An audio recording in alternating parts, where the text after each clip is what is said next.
power hour. LSU. Boom! All night long. Yes.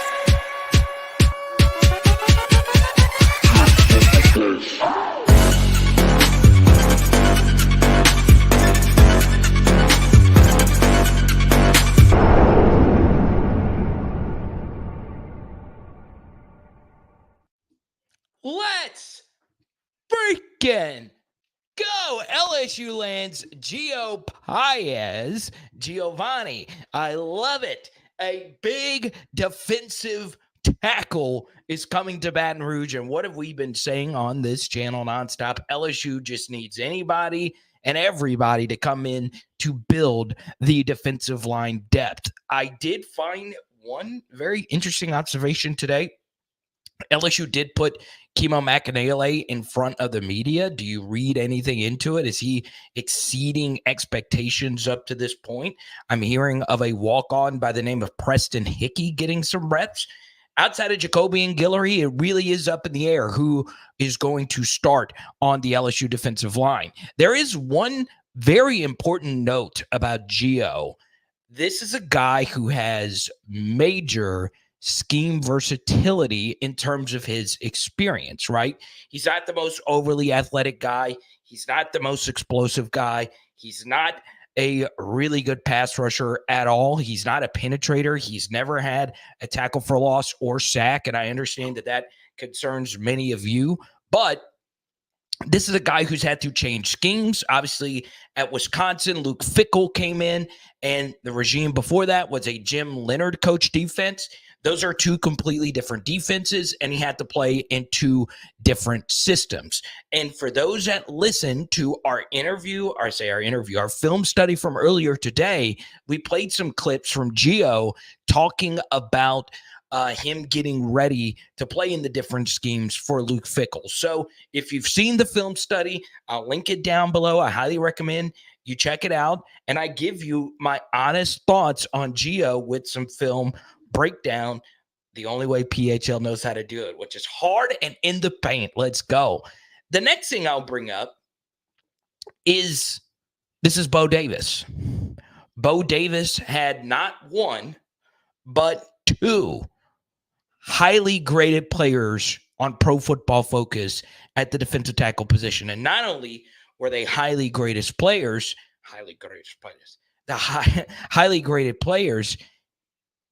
they were the highest graded defensive tackles in all of college football. It doesn't matter who you talk to. Pro Football Focus had them number one above anybody else when it comes to defensive tackles. So no one would have projected that to happen. I don't think anyone thought Devondre Sweat and Byron Murphy would be 1 and 2 and both looking to be early draft picks. Byron Murphy will be a first rounder. Devondre Sweat will probably go in the second or third round. Obviously, Bo Davis will probably be with those young men when they get drafted, as he should be.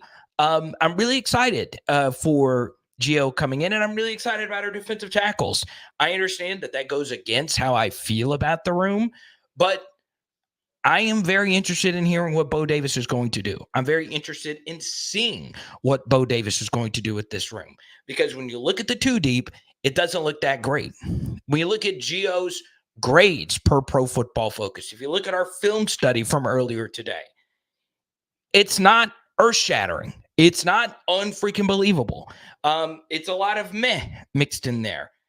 But he is a year 6 body. This is an adult. This is a guy who is probably 23, 24 years of age.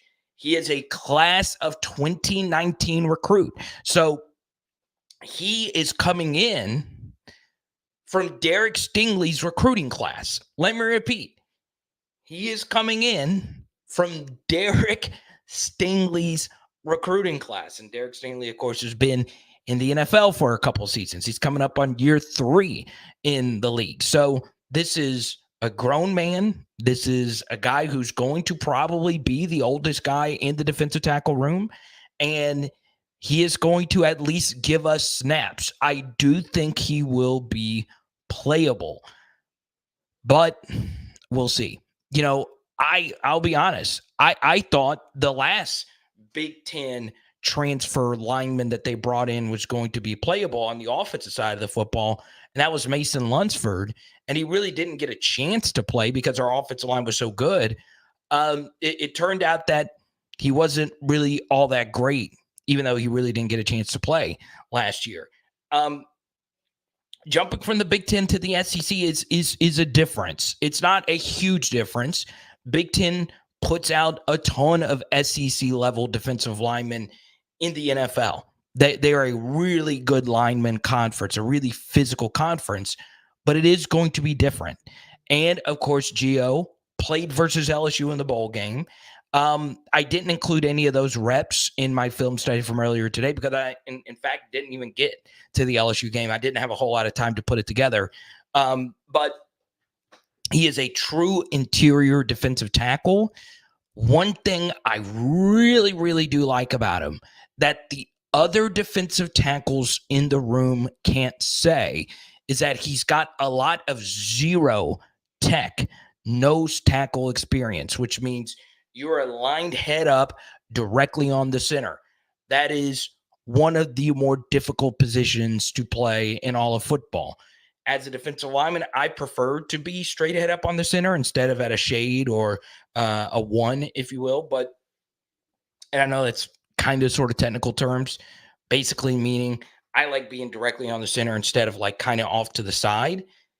But I also think he can give you some flexibility as an occasional three tech or a 4-eye as a B gap eater in potential tight three-man fronts. So he's played in odd fronts. He's played in even fronts. I listened to an interview. We played some of the interview in our film study earlier tonight. He's well-versed. He understands the game. He's got football IQ. You could see it on the field. It's just, is he a high-level athlete? He's not. But at this point, we just need bodies. We just need experience. And you also have to love that you got a $1.25 million a year defensive tackles coach who, once again, will have the two first defensive tackles off the board in the NFL. At least Byron Murphy will be the first defensive tackle off the board. And if you look historically, the first defensive tackle that gets drafted oftentimes turns out to be not only good, but a superstar level player. So really excited to see what's going to happen, not only with him, but all our defensive tackles in the room. And as many of you know, because I played defensive tackle, it is my favorite position to break down. It really is. I know I mostly do quarterback breakdowns because it is the most important position. I freaking love DT. I really, really, really do. And I miss the days when it was Chad Lavallee, then Kyle Williams. Sometimes we forget about Claude Roten. Then it was Glenn Dorsey, Marlon Favorite, and all those guys. I miss those days when it was just every freaking year we had stud DTs. Hell, we had stud DTs last year. We got 3 of them that are going to get drafted. We just need the position to get back to playing at an elite level or at least a plausible level. And if we can do that, we can have a pretty good LSU Tiger tackle football team. So there you go. We say hi to LA Mom. She was first in the chat tonight. Lance, good to see you.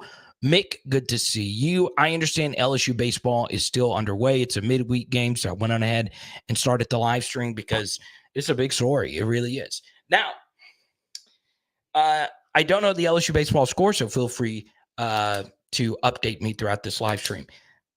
I do want to talk about Kim Mulkey, right? She's the number one LSU coach on campus right now, okay?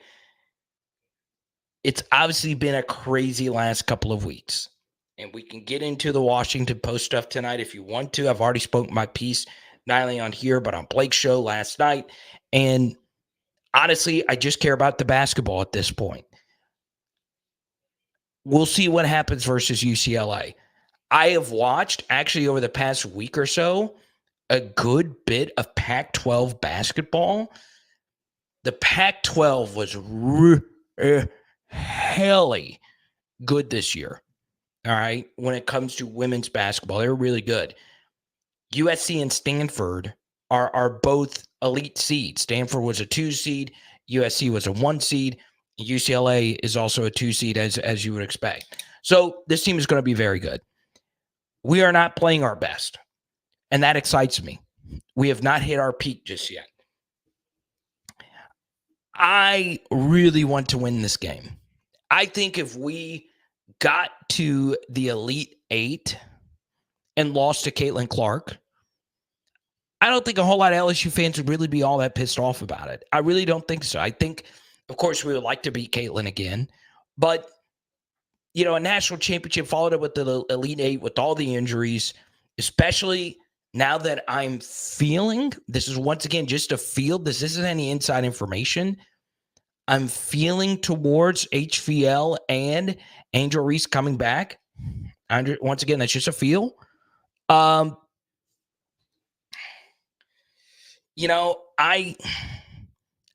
think we could just run it back next year. We get this transfer coming in from Arkansas. Really excited about that. And I understand, and it's way too early to think about next year. We can still win it this year. I really just want to beat UCLA. And whatever happens versus Iowa or Colorado, who's already tore us up this year, who's also, not anymore in the Pac-12, but still they're out there. They're a good team.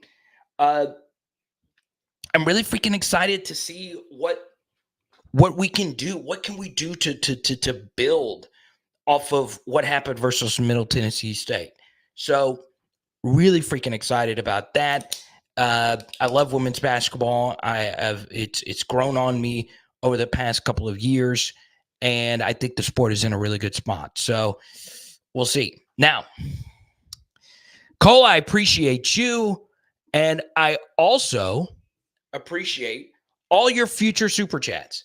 We have not hit the hundo mark in the last couple of live streams, so I feel like we got to up the ante. If we get a $100 super chat, I'm sending you an autographed Paul Minieri helmet. Okay, I got it right here, a little Paul Minieri mini helmet. So the first $100 super chat, it'll go to a national championship level LSU baseball fan. It's going to you. All right. First $20 super chat, as we always do, we send whoever an LSU autograph card. I believe that's I believe each and every one of you deserve it. So first $20 super chat will get that. Okay. Let's go to H-Town Creole. Wow, you are happy with just making it to the Elite Eight? Not good? No, I'm not. I'm not just happy with making it to the Elite Eight. It's not what I said at all. I'm just being rational here. Okay. Am I thrilled when we lose? No. National championship or bust every year should be the standard. But you have to factor in that LSU has gotten unfreaking believably unlucky this year with all the injuries. I understand how hard it is to repeat. Think of all the great national championship level programs. I believe Don Staley has never repeated as national champion. It's hard to repeat. So if LSU, after winning it all last year and losing your number one bench big, losing Kateri Poole, who is a national championship caliber starter, losing all these key pieces, I'm just saying that rationally going to an Elite Eight is fine. Now, before the season, this team would tell you that, hey, we should win the national title. We got the best transfer portal class we've probably ever seen before in women's college basketball.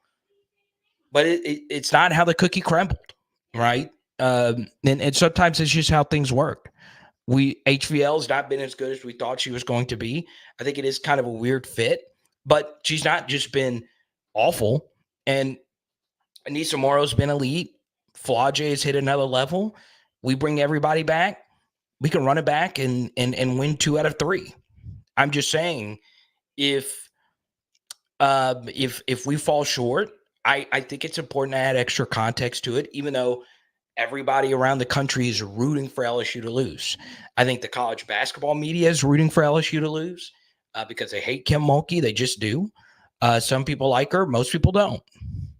So I'm perfectly I can live with losing to Iowa in the Elite Eight. Now, Colorado, no. There's no reason that team should beat you twice, especially after they embarrassed you on national TV to start the season. But if we beat UCLA, I'm fine with whatever happens next. I really am. We've been mostly spoiled as LSU fans. We have. Now, next thing. I want to talk about a few things during spring. All right. Really want to shout out the walk-ons. Now, why do I want to do that? Because these guys are putting it all out there, filling in for us for LSU when they have no path forward. They have no path forward to playing time. Some of them do. I think a Preston Hickey does have an outside shot of being an occasional rotational piece. But it's the Thomas Crawfords, the Malachi Lanes, those guys that are filling in, doing a lot of the dirty work during spring. I really do appreciate it. What happened, though, was I was putting together our normal spring practice video, and I got wind that the Gio thing was going to happen, and I immediately started cutting film for that. So it happened, and I was going to do the film study tomorrow, but I went on ahead and did it today. So we might have a practice run-through breakdown tomorrow. And today I was actually going to focus on the wide receivers. And lucky enough for you guys, I'm going to break it all down here today, how I feel about the LSU wide receivers.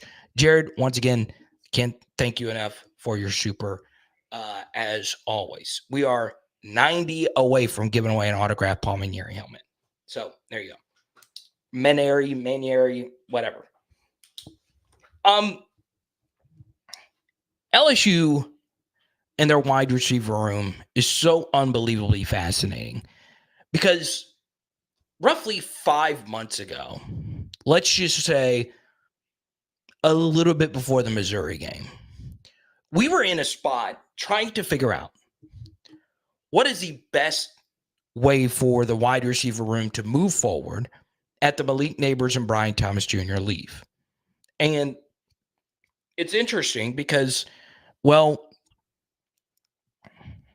Chris Hilton and Kyron Lacy finished the year so strong. We saw Kyron Lacy begin to start dominating some games, the Auburn game in particular. And then at the end of the season, we had Chris Hilton light up Wisconsin. Now, it was a Wisconsin team full of backups, but he made some phenomenal plays in that game, and he was even more open to finding more space.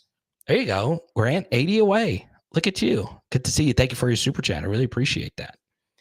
And I said to myself, what if Chris Hilton and Kyron Lacy turn out to be something? Midway through last season, you would not feel any type of comfortable that both of those guys would be bona fide starters going into next year. But at this point, that is what is going to happen.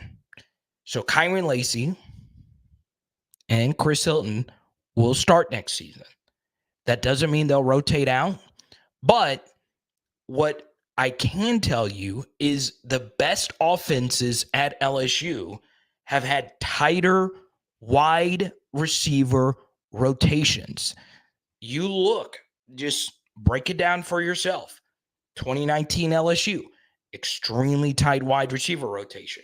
2023 LSU, extremely tight wide receiver rotation.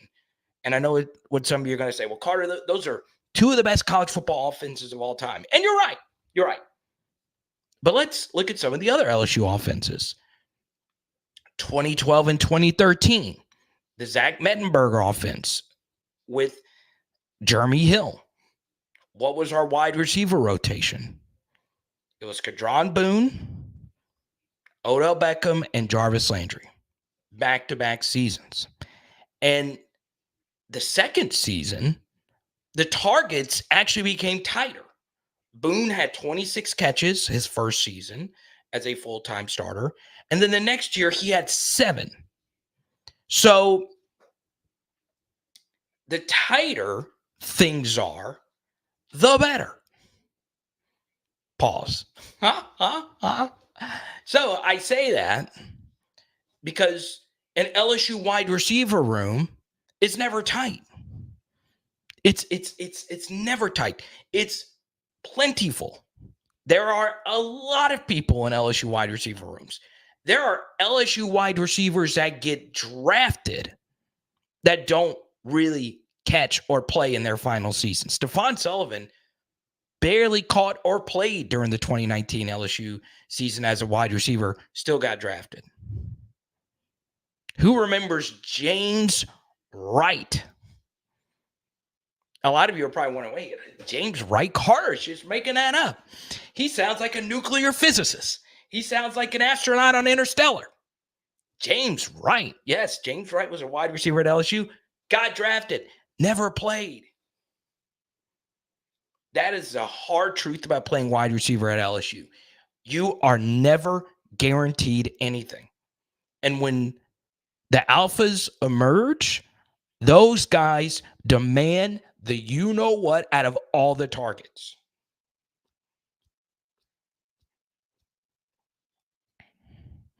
So, if you're an LSU wide receiver watching this right now, you better lace your cleats up and win this number 3 wide receiver role. Because I am not sure if Chris Hilton or Kyron Lacy is going to get surpassed. At this point, I am not as sold on Chris Hilton as some of you might be.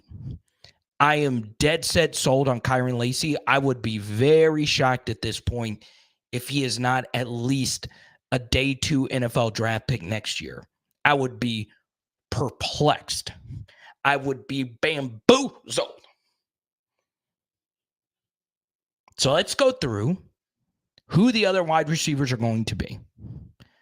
Brian Kelly vaguely mentioned that 7 wide receivers have emerged to him. And we discussed recently on a live stream not too long ago who those 7 wide receivers are. It's Kyron, it's Chris, it's Xavion, Kyle Parker, Shelton Sampson,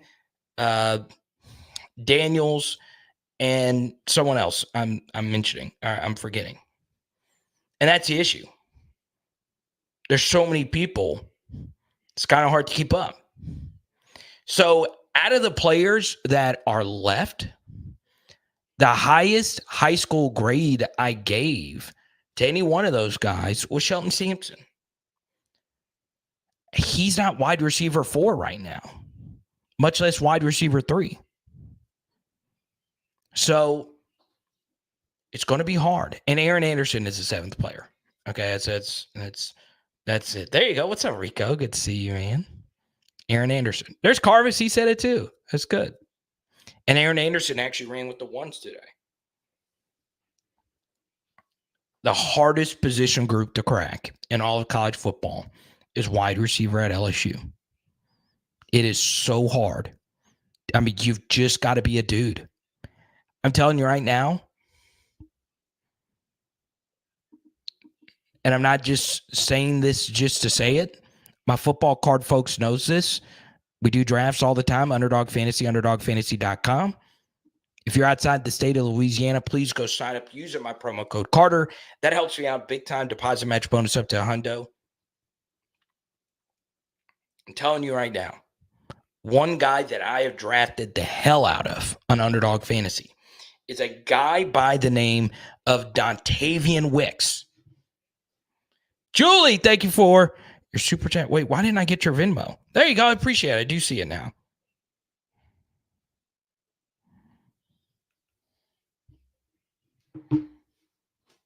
So, I've been drafting one player in particular, Dontavian Wicks. That's his name. Now, some of you might not have ever heard of Dontavian Wicks. Now, if you're a Louisiana high school football LHSAA, if you're Robin Fan Bureau, you know who that is. Okay. Dontavian Wicks was a dude in Louisiana high school football. Couldn't get to LSU. He went to Virginia, had an amazing career at Virginia.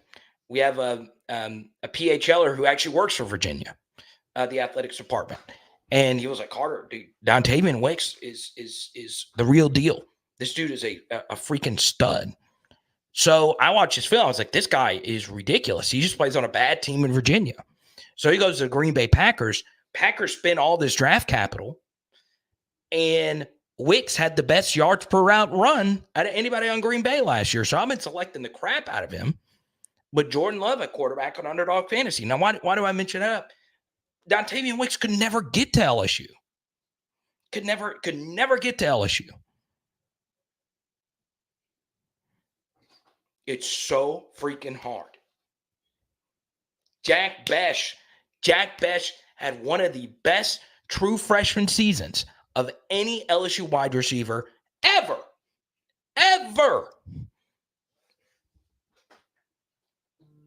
Out the door.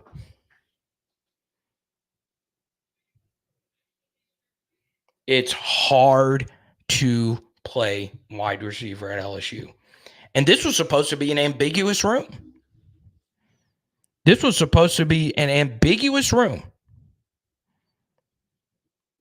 But it's not. It's anything but that. I think it's Chris Hilton and Kyron Lacy that have separated from the pack. And I think Kyron is on a different tier than Chris. But it would not shock me if Chris Hilton gets drafted next year. There are some things I think he needs to work on when it comes to his game. There are some aspects of his game that I think will always be kind of weaknesses that will hold him back. But he's good. I mean, the Wisconsin game, even if it's against backups, it was really freaking good. It really was. So that's what the video would have been about today. Now, this is how I feel about the LSU wide receiver room. If I was putting together a list of how I would tier these guys, Kyron Lacy would be my clear-cut number one guy. For me personally, just looking at it from my perspective, Xavier Thomas would actually be my number two guy. I'd put him ahead of Chris. I'd put him ahead of Aaron. I'd put him ahead of Sheldon Sampson, who had him and Xavier had about the same high school grade for me coming out. And we've really got yet to see Xavier Thomas do what he does. So it's going to be fascinating. It really, really, really is. And I can't wait to see it. I can't wait to see this unfold. This wide receiver battle is going to be insane. Now, this is where this diatribe has a turn. It has a turn. It has a turn. Number one, we haven't even talked about C.J. Daniels, but I don't want to talk about him. Don't want to talk about C.J. Daniels. I'm telling you right now. Spoke to someone at LSU today.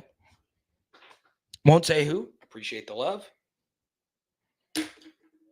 Went back, rewatched some footage.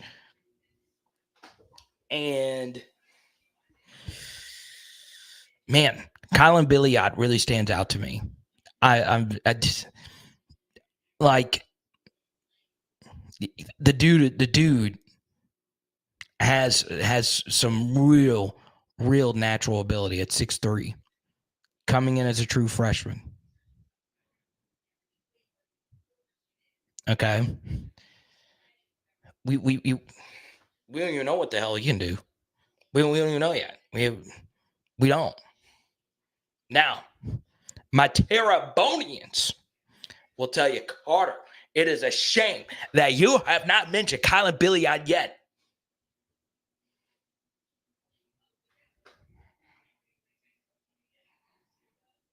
And then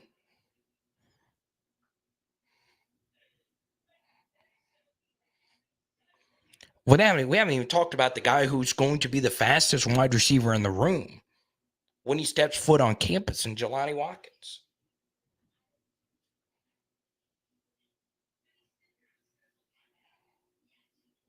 when he steps foot, it's either going to be him or Chris Hilton. It's either one of those two guys. Jelani Watkins is stupid fast. Okay? It's hard. It's hard. It's really, really, really hard. Thank you. 64% girl.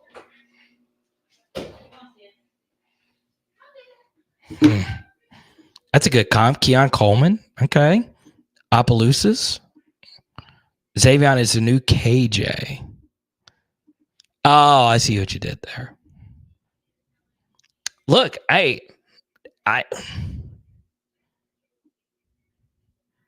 LA Mom super chat. What about Lane and Ibieta? Yeah, I would put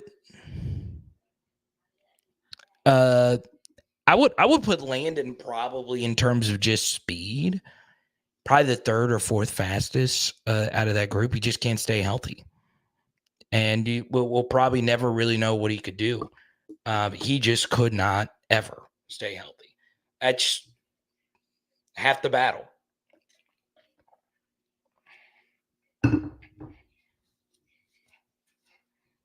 But I mean, if you're a wide receiver at LSU and you don't see your name on a mock draft and or like a 2025 potential mock draft, you're probably not going to play if you're a year 3 guy or above. It's just that hard. It's just that freaking hard. But yeah, I mean, it's interesting. Jelani Watkins is very interesting. I think he's more of a year 2 guy in terms of being a receiver, but that doesn't mean you can't play him. And that doesn't mean I think Kyler Billiot's pretty good. I do. So it's tough. I've gone back and forth on how I feel about all of these guys. At this point, they're treating Chris as a guy that they're probably not going to take off the field. And, I just think CJ Daniels and Xavion Thomas just provide so much proven production that they're going to play. So I think at this point, if you were to ask me, Carter, LSU, who are the 3 to 4 guys that you think are going to play more than anyone else? Xavion, CJ, Kyron, and Chris. Okay, so there you go.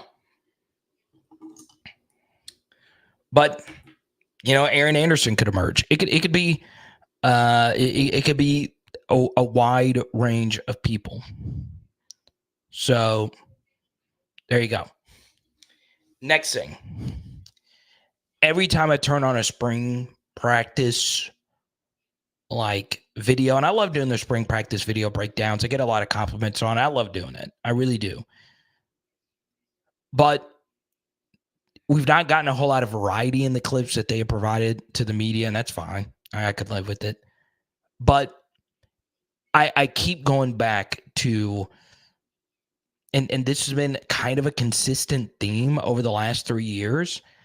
There are more guys in the fall group that I like better than in the spring group, if that makes sense. Basically meaning a lot of the guys, joining LSU in the summer are guys that you really got to keep an eye out for. Weston Davis is one of those guys. I mean, he won't play next year unless there's an injury. But he's going to be one of the more nimble, athletic offensive tackles that it's ever been to LSU, honestly. He could be a very good year 2 piece. Trey'Dez Green. What is he going to provide? Is this a situation where LSU's like, yeah, you'll be a tight end, but we just want to put you in a receiver and let you go to work? Could be one of those situations. I don't really view him as a yak guy, but man, it would be nice to have a go-get-it 6'7" behemoth out there. And then I go back to the guy who's right now my number 2 player in this crop, and that's Caden Durham. I've tried. I've picked. I've prodded. I've poked holes because Durham's not normally one of my type of RBs, but I just keep going back. I'm just like, well, playing time is going to be immediately available. Running back room is relatively thin. He does have elite burst. He is the best home run hitting back I have ever seen go to LSU. It's either him or Lombardi Linney, one of those two. He is a pure home run hitter. I think there will be some transition because he's not as big as those guys. But I've seen the photos. He's filled out fine. So every time I look at that running back room, I'm like, God, I wish Caden Durham was here. I wish he was getting these reps because he will be the one running back at LSU that has immediate playing time in his near future. Last year, Caleb Jackson really had to earn it. There was 8 guys in that room total, including him. Now there's 3-ish. So we'll see. Carvis is predicting a lot of carries. Rico is saying don't sleep on Jelani. Faster than the Duncanville guys. It's true. Y'all, I actually went and watched some Decorian Moore over the weekend. Kid is crazy. Kid is absolutely crazy. We've had to Mick, lots of PHL icons in here. I really do feel like we're going to get that hundo mark tonight. I really do. We need it. We have not hit that mark in a while. I remember the days of PHL. We were clearing that easy. But guess what? I'm perfectly content, baby. This is my prime time. This is when I feel the best, when I'm hanging out, when I'm live with you guys. And I understand we got a lot of different projects going on. Power Hour NFL is popping. Power Hour SEC is popping. DJing is popping. But this is my home. It's what I do. It's what I do. This is in me. That's what I went to school for. I went to LSU to talk about LSU football for a living.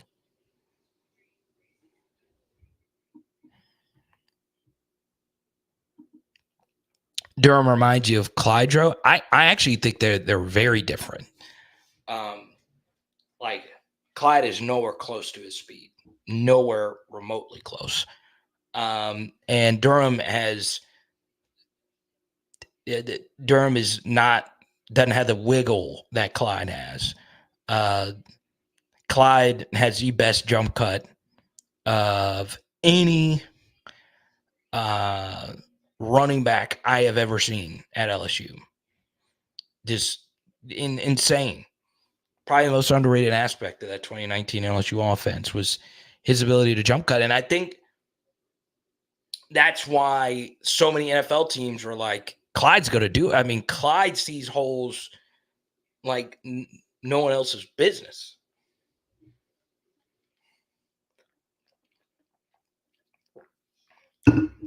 Just not worked out. I do think he'll be a Bengal, though. Just putting that out there. Let's go to Eldon Jenkins Burner, not his burner. That is such a random name. We talked about, so you join us. You're a Packers fan, the Eldon Jenkins. So you come in here with a Mississippi State name, Jordan Love there, and you just missed the Dontavian Wicks chatter. Your timing is so bad, but welcome to the channel. I just went on a long rant about Dontavian Wicks. 5 more months, Carter, 300 viewers a night is around the corner. Yeah. Let's go to LA Mom, follow up on her super chat. Are Caden Durham and Caleb Jackson similar players? That's a good question. Yes and no. I think obviously Caleb will run through more tackles. He'll run directly over you. He's also just way bigger. Caleb Jackson has the perfect Carter the Power running back build. When he committed, I really did not watch a whole lot of him, but I saw 6'1", 210. I was like, oh man, if he gets to 215, 220, that's perfect thickness, perfect. And then I saw the at home run ability, and then I saw one of my MPH guys texting me, hey, Caleb Jackson, on his clock, he's clocked 21.5 MPH. Okay. Now, once again, it's not an exact science mile per hour readings, but just for reference, this is not LSU clock. This is someone else that does this on his own. In high school, Caleb Jackson clocked 21.5. Jaden was 21.8 on the Florida run down the sideline. So that lets you know Caleb's speed is truly special. If you can get over 21 miles per hour, LA Mom, that means you're a dude. Like Jamar Chase in high school clocked over 21 MPH. And that's just special. That means you are meant to play football. And that's carrying a football with pads, running away from people. And Caleb Jackson's got that natural ability. I think Durham is the better home run hitter out of the two, though. And what that essentially means is one cut and go. Think a bigger, not as fast, like Trenton Holiday type of player.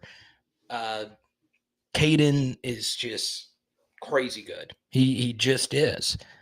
And what's going to concern me is he was so good at hitting 70-yarders that when you get to college and you're not hitting those 60, 70-yarders like on every other play, you have to become a little bit more nuanced as a runner. You have to start learning how to fall forward on runs because everybody is as big and almost as fast as you are. Have that Stephen Ridley, Jacob Hester quality that when you get hit, you're still gaining that extra yard and a half or half yard or whatever. But yeah, as far as their speed, they are very similar. It's just size is a difference. Also, Durham as a pass catcher could be very sexy. Now, I need to go back to see if he was much of a pass catcher at Duncanville. I really don't know. It really doesn't need him to be because why would you throw a pass to him when you can just give it to him? But yeah, I think for the second year in a row, I'll be higher than consensus on the LSU, one of the LSU running backs. So really, really excited about Caden. Hey, what's up? Johnny 5 in the chat tonight. Good to see you.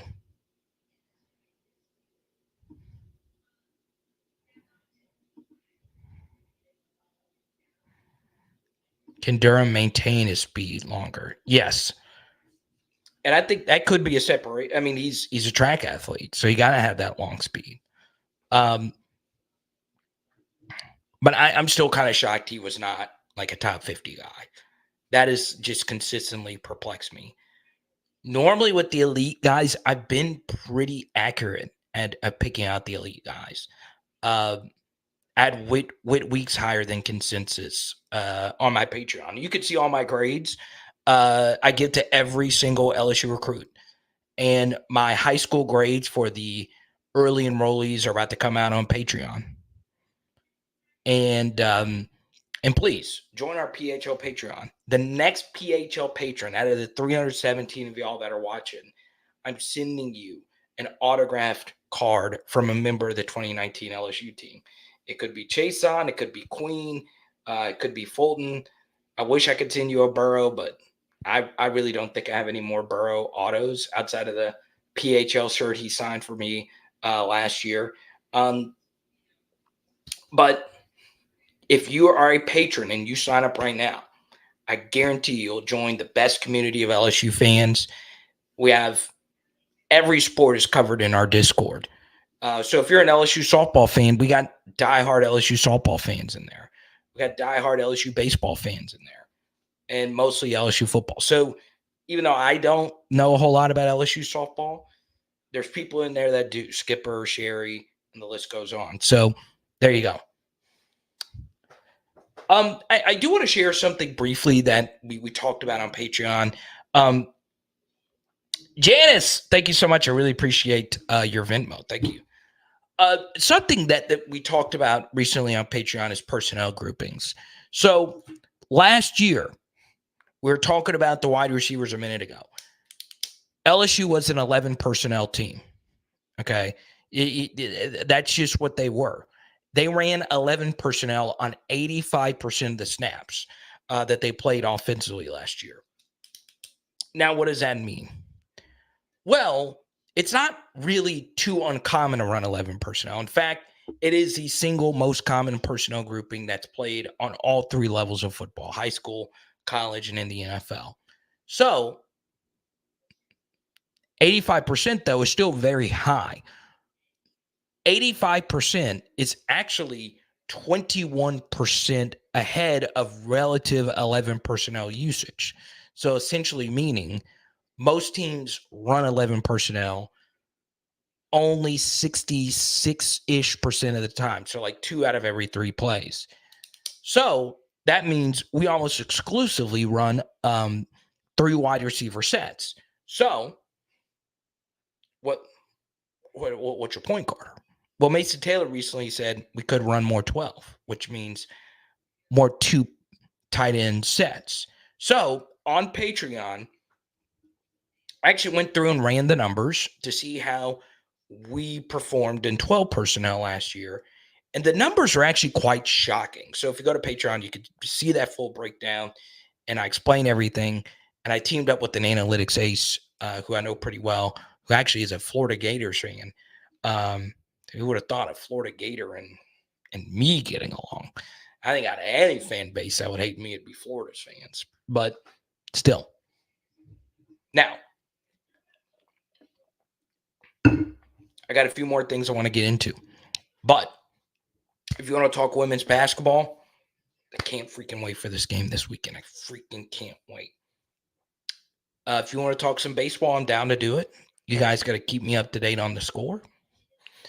I'm very interested about LSU men's basketball in this offseason. I'm very interested in what the PMAC, what the heck is going on with this. This is getting to be pretty crazy. But what I wanted to get into was recruiting. All right. Had actually an Arkansas booster call me yesterday. And I do a lot of Arkansas stuff in the SEC channel. And we were getting ready to flip the number 1 player in the state of Arkansas for the class of 2025. And his name is Carius Kern. And he's an offensive lineman. So, my friend called me and he said, what the heck? Well, what the heck? Why are you taking our player? And I told him straight up, hey, I don't know if this is NIL. I don't know if this is not really feeling out what's going on at Arkansas. This is a young man who can go play for the home state school. If you are a Razorback and you're from the state of Arkansas and you play at Arkansas, they love you forever. Because Louisiana, they produce on average 20 to 25 4-stars. Arkansas produces 4 stars per year, about 4 or 5, somewhere around there. And this young man is taking the leap and coming to LSU where there's no playing time guaranteed. So he called me and he was furious. He was like, wait, what did Brian, and I'm like, look, Brian Kelly's doing this to everyone. He did this with Weston Davis. Ethan Callaway was heavily pursued. He flipped Joe Cryer from Ole Miss to LSU. This isn't anything new. This is actually more normal. Cohen Eccles. I didn't think Cohen Eccles was committed to LSU. But when push came to shove, they got the mother effing deal done. Now, why is Kern very interesting? Well, Brad Davis is flipping this young man from his mentor. Sam Pittman is the reason why Brad Davis is where he is today. Now, Brad, of course, is very talented, but in order to reach where you are in the coaching profession, you need mentors. You need powerful people to help you. And Sam Pittman was definitely that for Brad Davis. So Brad decided, look, I like this young man from Arkansas. You look historically, not a lot of Arkansans play on an LSU's team. They do have one offensive lineman from Arkansas currently playing. But the last scholarship offensive lineman from the state of Arkansas was a guy by the name, or let's see. Let's see if you guys know it. The last offensive lineman from the state of Arkansas is probably one of it, and this term gets thrown around all the time, underrated. He might be the most underrated LSU offensive lineman of the modern era. And there he is. Look at Chance. Chance got it. Chance is sharp, man. Brett Helms from Stuttgart, Arkansas. If you're a country outdoors kind of person, Stuttgart is home for some of the biggest duck hunters on the planet. Actually, I know of a few LSU legends that actually go up there and go hunting up in Stuttgart. And Brett Helms was masterful. He was very undervalued. Okay. When you're playing center and we have to come back and win a lot of games, it is so important that every snap is on point. Your calls are on point. That guy could call out blitzes, set protections, and it helped that he had Matt Flynn and other great linemen, Herman Johnson, Carnell Stewart, Lyle Hitt was a multiple-year starter. That offensive line, I will sing it. I will say it till the end of my to the end of my day. The 2007 LSU offensive line does not get enough credit. That unit is Siron Black, a left tackle. They never get their due. That group was so freaking good at football. And none of them really succeeded in the NFL. That was just a true good college offensive line. So hopefully, Kern is the next Helms. Now, I probably won't play center, but it's crazy how good this is going to be for LSU. Because here's the thing. There's a lot of good offensive linemen who don't work out. They don't. Okay? So that's why you got to bring them in volume, numbers. Hard to get these guys out of the portal. So shout out to you, Carius, when you actually commit to LSU. Ori Williams. Yeah, we've not talked a whole lot about Ori Williams from San Marcos. There you go.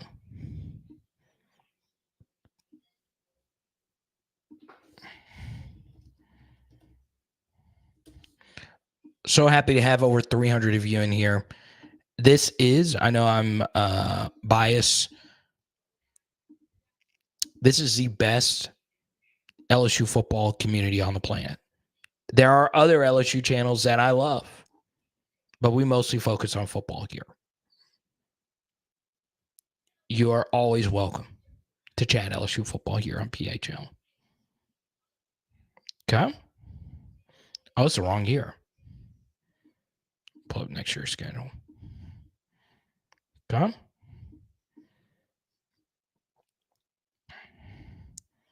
So,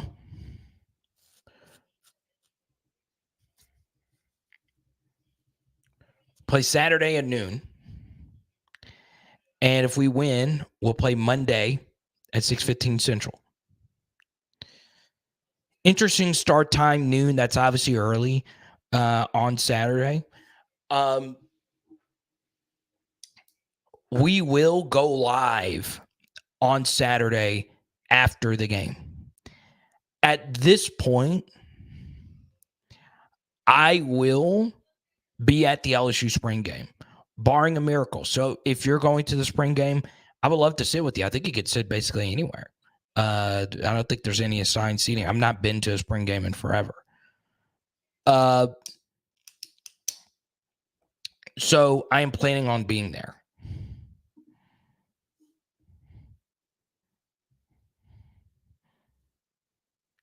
But noon will be the tip-off.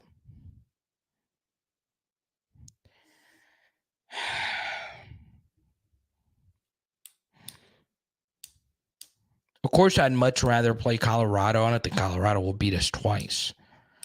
But I want to play Iowa. I want to see Caitlin Clark and Angel Reese.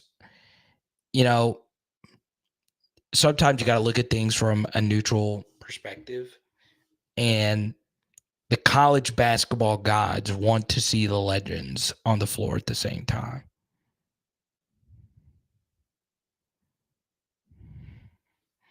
Okay, cool, LA Mom. We can sit together. How about that?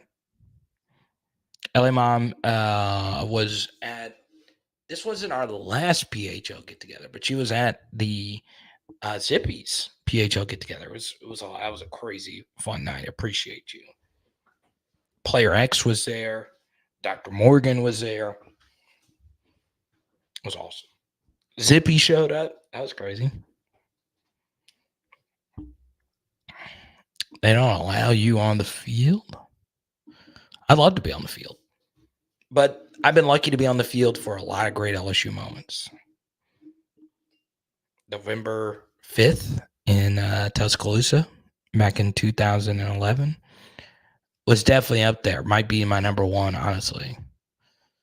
Been on the field for some Joe Burrow games. The Clowney game, the Jeremy Hill breakout game was also a big game for me. I was on the field for the entirety of that game, actually.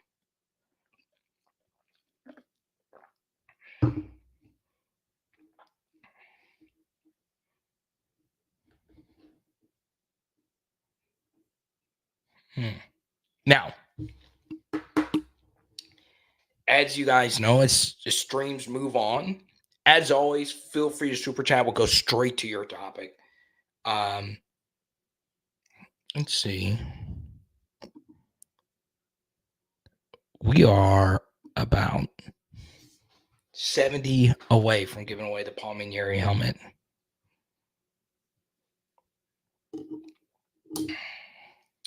So on the NFL channel, I did a deep dive today on the kickoff rule.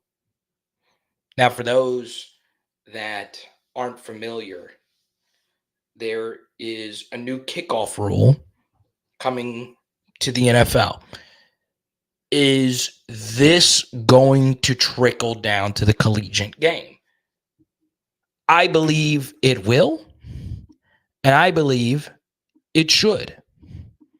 All right? I want this. I really, really, really do. So, for those that aren't familiar, I will play a clip here to show you what it looks like. Okay? So, I even slow it down. Basically, player kicks off from the 30, and the kick has to land inside the 20 or backwards. So let's just say this kick went straight out of bounds. Receiving team gets it at the 40-yard line. Let's say it's a touchback. You kick it straight into the end zone. Receiving team gets the football at the 30. So it needs to land in this landing zone. So the returner, the kickoff team can't move until the returner touches it.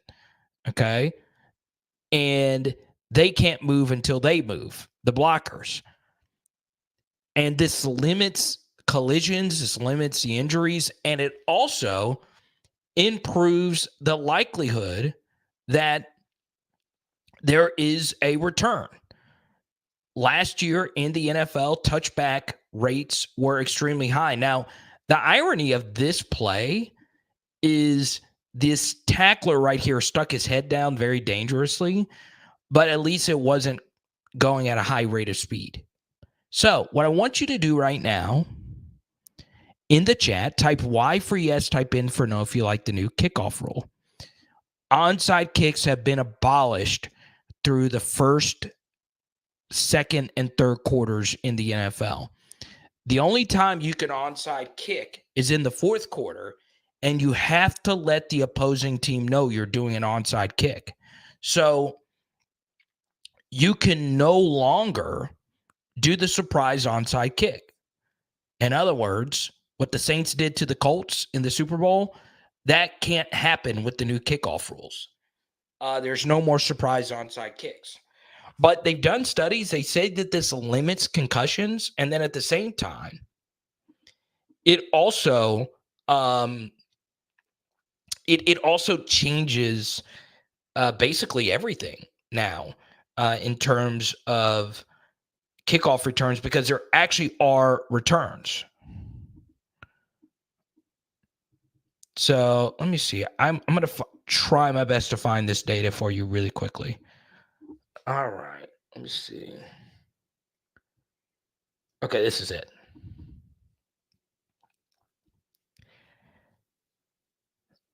So this is the NFL's research, or actually this isn't even the NFL's research. This is ESPN Mike Clay. And you'll see that the XFL averages 3.6 kickoff returns per game at a minimum. That was a team with the fewest kickoff returns per game, the Houston Roughnecks. Every team in the NFL had 1.8 kickoff returns or fewer per game. So the XFL's lowest amount of kickoff returns per game doubled the NFL's highest amount of kickoffs returns per game. Now, at the collegiate level, there's not as many touchbacks because the kickers aren't as good. I would venture off to say that LSU had the best kickoff specialist of all time. Can you name the LSU legend who is the best kickoff specialist of all time? We show him love. He's one of my dream guests as well. It's kind of a weird dream guest, but this guy is very underrated when it comes to all-time greats at LSU. Former number 18 as well. Let's go to H-Town Creole. Carter, I'm not hearing anything about Whit Weeks. He is better in the middle than Harold Perkins.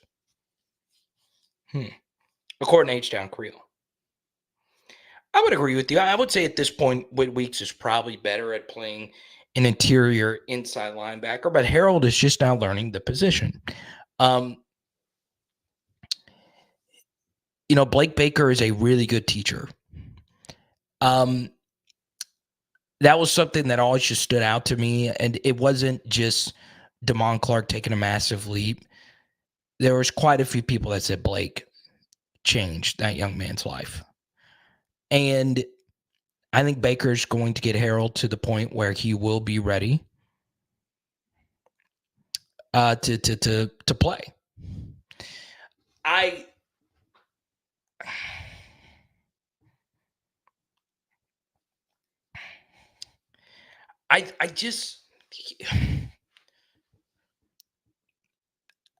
I'll say this again. Part of LSU's issue last year was playing Florida State the very first game of the year. It really was.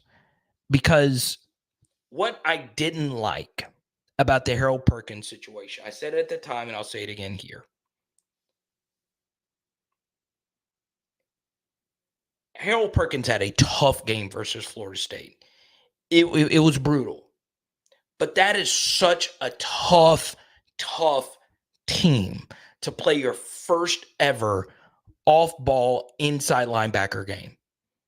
And you really got to put yourself in the shoes of a linebacker and really watch what Florida State's offenses do to defenses with their counter run scheme and how they marry play action off of it. I would venture off to say, as a linebacker, Florida State is probably the hardest offense to play, especially with the groupings that they had. They had the two transfer portal tight ends, Keon Coleman, running game, great offensive. I mean, they were one of the best offenses we've ever faced.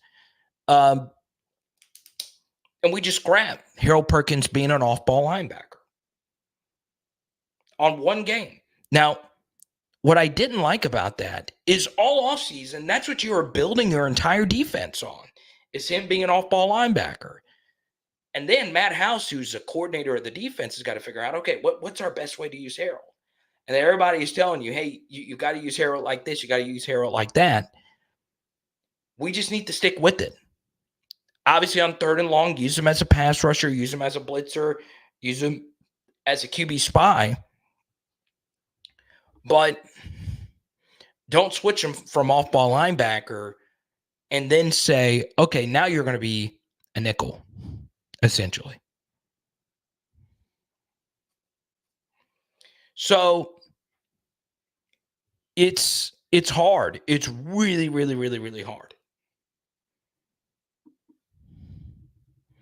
To project this, because Whit Weeks, we know Whit Weeks is an off-ball inside linebacker. That is the only position he ever will play. Harold Perkins, he's such an amazing athlete. He's got such amazing instincts and playmaking ability, and anybody would want him to be in this position group. He's just kind of a tweener in all these different positions. He's not the absolute biggest guy. He doesn't have the absolute longest arms, but he is crazy instinctual. He's one of the fastest players on the team, and you want him on the field. You do. It's just hard. It really, really, really is hard. And to this point, I was talking about my high school grading. Harold Perkins is still by far the best grade I've ever given to a high school player. He really was that special athletically coming out of high school.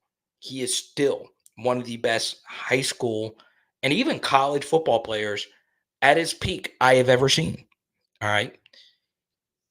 At some point, though, you got to figure out the best role. And part of it also is going to be Harold himself becoming a more nuanced player.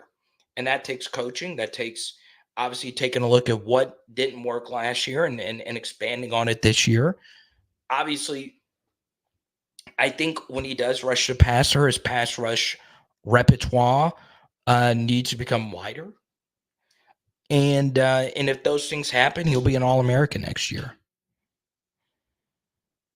Let's go to Christian. Carter, I used to think you were lying about playing DT until I saw my hips. Wait, when did you see my hips? Are you looking at me right now? I'm sitting. Hey, either way. When did you see my hips? Now I'm worried. We put a new doggy cam in here not too long ago. I was like, does Christian have access to this? I am a thick human being. I'm not fat, but I'm not skinny either. I'm thick. I have wide feet. I have wide, chunky feet. I don't have cankles, but they're thick. I got thick tree trunk ankles. I'm basically a milk dud. That's how my body is built.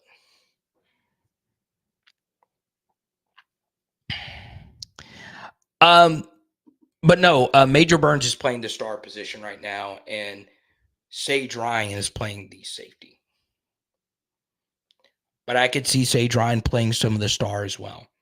I think it's fluid, but I think Brian Kelly wants to see Major Burns play this position. And look, it could be Harold Perkins. That's a role he kind of played last year. I do think we'll get better defensive end play. We have got a lot of defensive ends. That is one thing LSU does have a lot of. Now, how many of these guys are actually good? I don't know. It's kind of like DB, where you have a crap ton of 4-star level players. It's just not a whole lot of them have proven elite play. But I'm hearing some buzz on Savion Jones. He had a tough year last year, but I do think Blake's system is a little bit more of a natural fit. We'll see what Womack can do. We'll see what Dylan Carpenter can do. We'll see what Relaford can do, Ahmad Bro. And that list goes on. And then obviously the two biggest names based off of buzz going on from last year to this year is Deshaun Womack and 13, Brayton Swinson. So we'll see. We'll see how that group works out. We do need better in play. If we don't get better defensive in play, you might as well just you're looking at an 8-5 team. If we don't get better defensive in play, unless Garrett Nussmeier is like truly transcendent and can just shoot out everybody, which he can. So, but still, we've got to get better defensive in play. What we did last year was inexcusable. Inexcusable.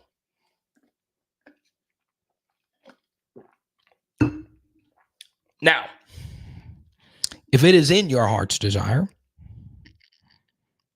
please, if you can, go to powerhourlsu.com/shop. powerhourlsu.com/shop. Get all your merch there. I got the web bill coming up. Please get you a shirt, get you a mug, get you a hoodie, t-shirt, poster. powerhourlsu.com/shop. I'm also looking for new models. Next person that gets a shirt, I will replace these two lovely people with you on the website, if I remember how to do it. powerhourlsu.com/shop.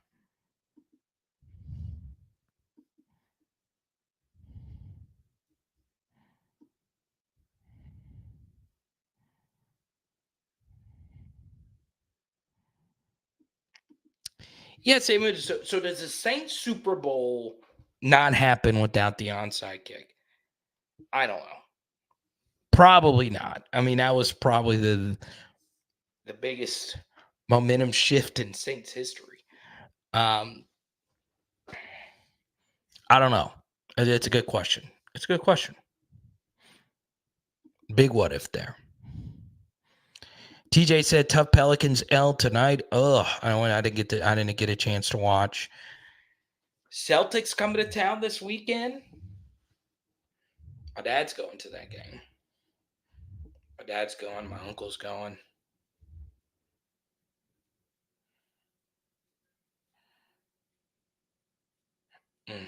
Go Pels, go. Till the end.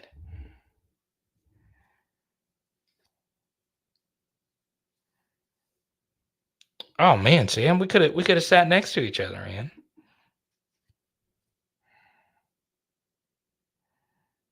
Oh, that's right, you are a big Celtics guy. Well, yeah, damn, we could have hung out. My old man normally sits pretty low too, so there you go.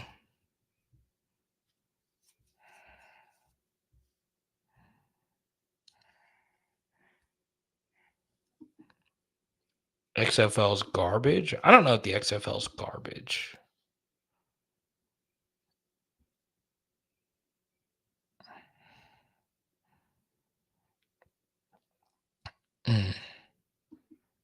I'll tell you. I'll also tell you guys this.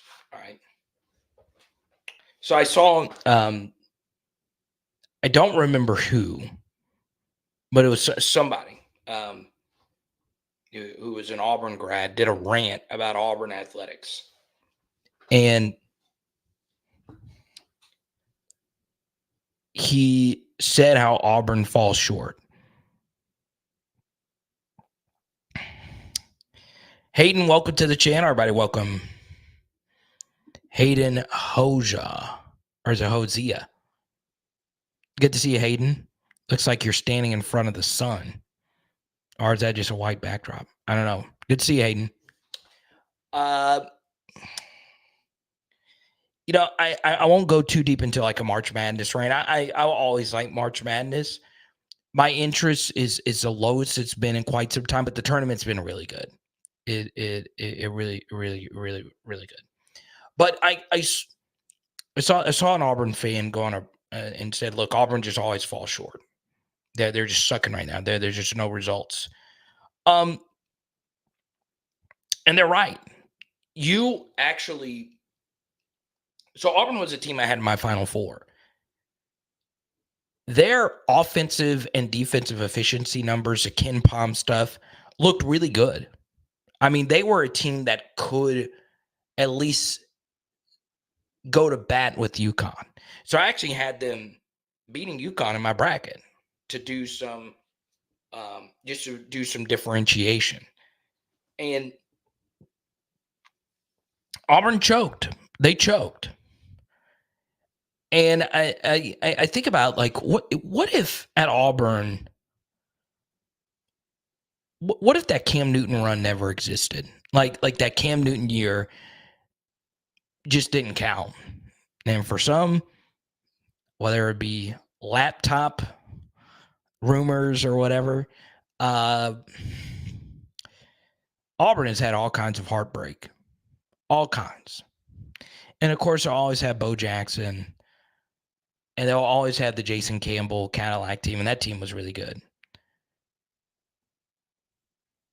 But man, Auburn does choke a lot. They had the Virginia Final Four cheated from them. And I know I say this a lot on this channel. Y'all are so lucky you're LSU fans. We are so lucky we're LSU fans.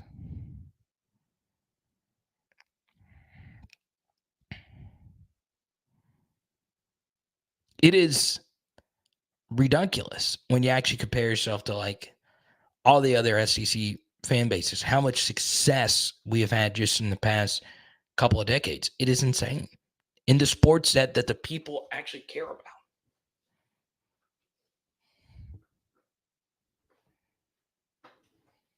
So I'm just telling you, Auburn should be playing UConn. But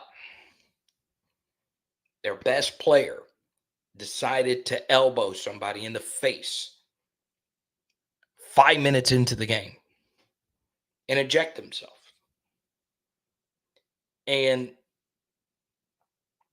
one thing I always appreciated about like 2019 LSU, like they would get very amped up for games. I'm not saying that they don't, but they always kept their cool. A lot of great teams always keep their cool, even in hostile situations. We were down 17-7 versus Clemson. Because of Ed Orgeron and a really bad fourth down decision, Alabama was able to come back and make it a one-possession game. They always kept their cool. No real personal foul penalties, no dumb penalties, no dumb turnovers, not a whole lot of blown coverages. Make the other team earn it. And I always appreciate the great LSU teams that do that. LSU baseball this past year, staring down the barrel versus Wake Forest. Trey Morgan made the play, completely cool under pressure. And I'm not saying LSU doesn't ever crack under pressure, but you look at the women's Final Four run last year. Virginia Tech had a high win probability. We come back and win the game. Utah game was absolutely crazy. Angel Reese in foul trouble. We still win the game. You've got to stay cool under pressure. One of the best teams analytically in NFL history are the 2023 Baltimore Ravens. They beat 9 teams with winning records by 14 points or more. 9. But what happened versus the Chiefs? Well, Patrick Mahomes and Travis Kelce had amazing games, but no other Chiefs player on their offense graded above like 50 on Pro Football Focus grading scale or something like that. The Ravens just lost their cool. Personal foul penalty here. cheap shot here, breakdown here. You've got to stay cool under pressure. You just do. It is so important. You can get amped up for games and have so much adrenaline going through your veins, and boom, next thing you know, one cheap shot elbow because you just can't keep your cool. You're out the game. Bruce Pearl's teams have a tendency.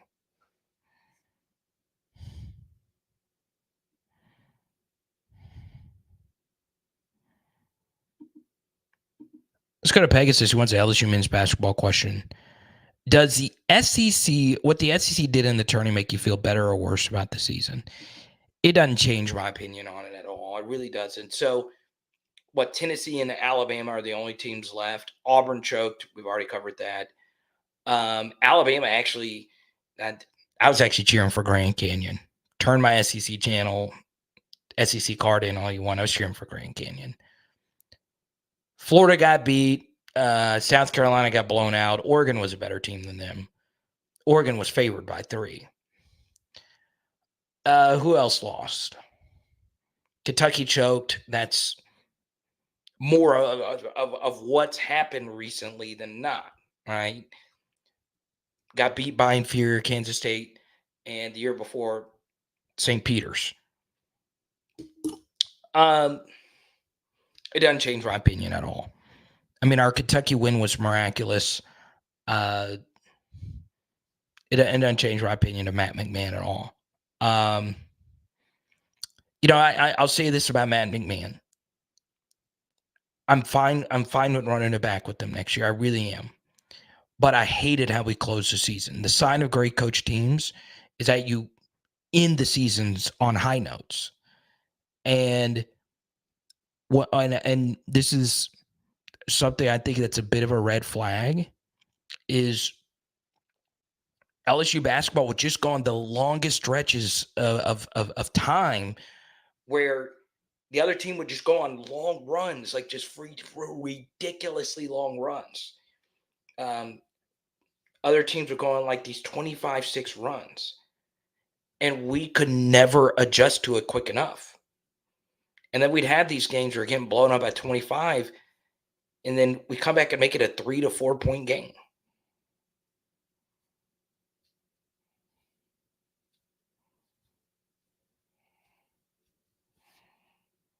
So it's frustrating. It really is. It really is.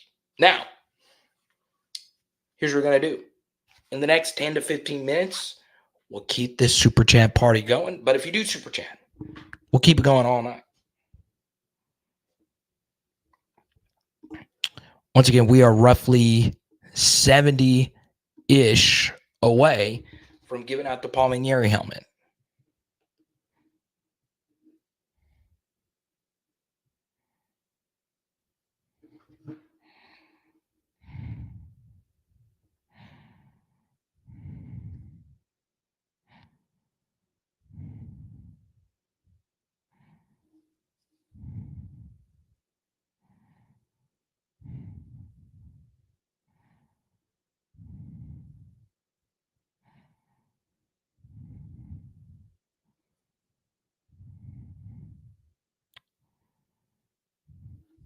Let me see.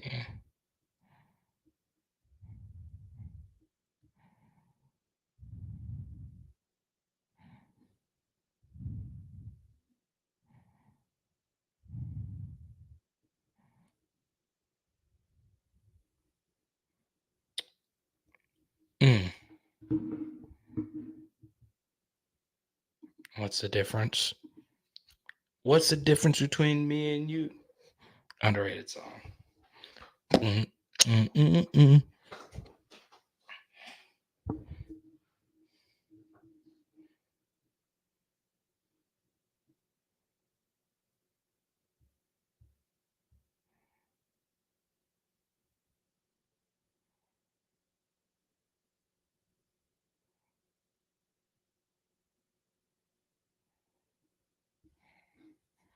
Hayden, welcome to the channel. You get to pick any topic you want. I appreciate your generosity. Everybody, welcome Hayden on in. We did it a minute ago. I always want people to feel welcome. I just love an Elton Jenkins dedicated account. Mississippi State graduate, Elton Jenkins. My thoughts on LSU special teams. Yeah, I still think Ramos is going to be the kicker. Punter, we'll see. You know, I'm very excited to see Xavier Thomas as a punt returner. But as Brian Kelly pointed out, return games are non-existent, which is why, they're coming up with new rules.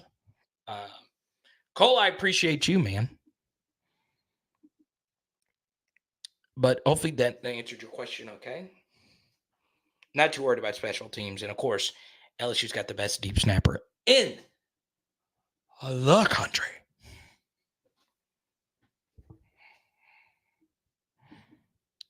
Our guy, friend of the show, PHL's Slade Roy.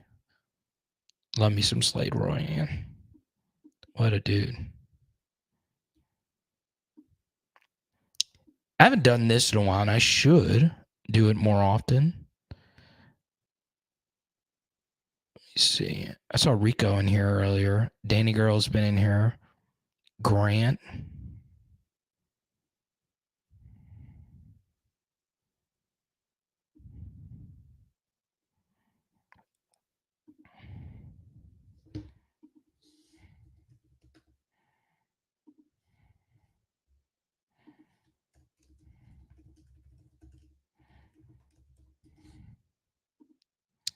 Let's go to Hayden's super chat question.